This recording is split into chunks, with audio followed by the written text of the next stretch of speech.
ARB korupsi dana bansos. Waduh, makin kejang-kejang nih komplotan kadrun ini.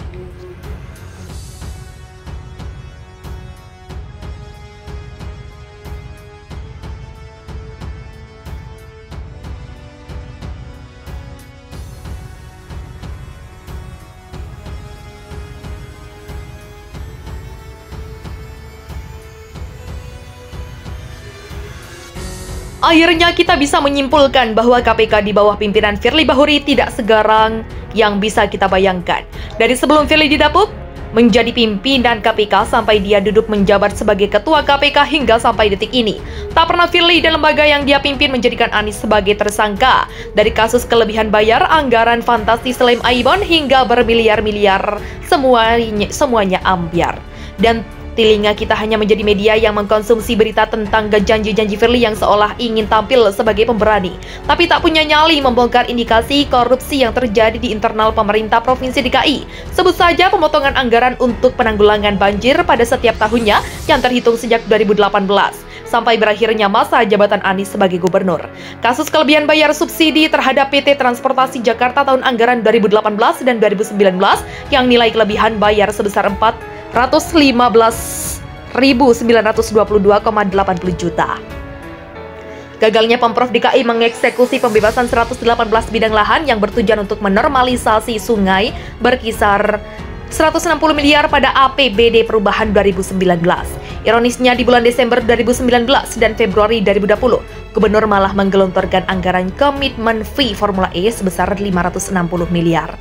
Kelebihan bayar untuk alat pemadam kebakaran yang mencapai 6,52 miliar. Lalu pengadaan tanah di daerah Munjul, Cipayung yang ditaksir merugikan negara sebesar 152 miliar rupiah. Banyak lagi kasus-kasus lain yang terindikasi praktik rasuah baik yang dilakukan oleh jajaran aparaturnya, terlebih atas diri Anies mengingat dia sebagai kepala pemerintahan. Namun sampai habis masa jabatan Anies sebagai gubernur tidak ada satupun delik yang mengarah kepadanya, kecuali atas kepala dinas yang tugas dan fungsinya membantu merumuskan dan melaksanakan urusan pemerintahan dalam hal teknis yang tentu saja berdasarkan arahan dan instruksi. Siapa lagi kalau bukan gubernur? Apa yang sebetulnya terjadi di internal KPK?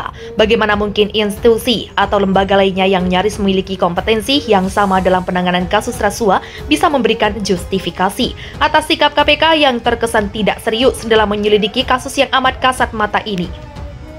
Bisakah diterima jika KPK beralasan belum mempunyai cukup bukti jika rentan waktu yang ada untuk tidak satupun memiliki keputusan hukum yang jelas, terlebih menyangkut ke sejumlah kasus yang sangat jelas unsur mensreanya?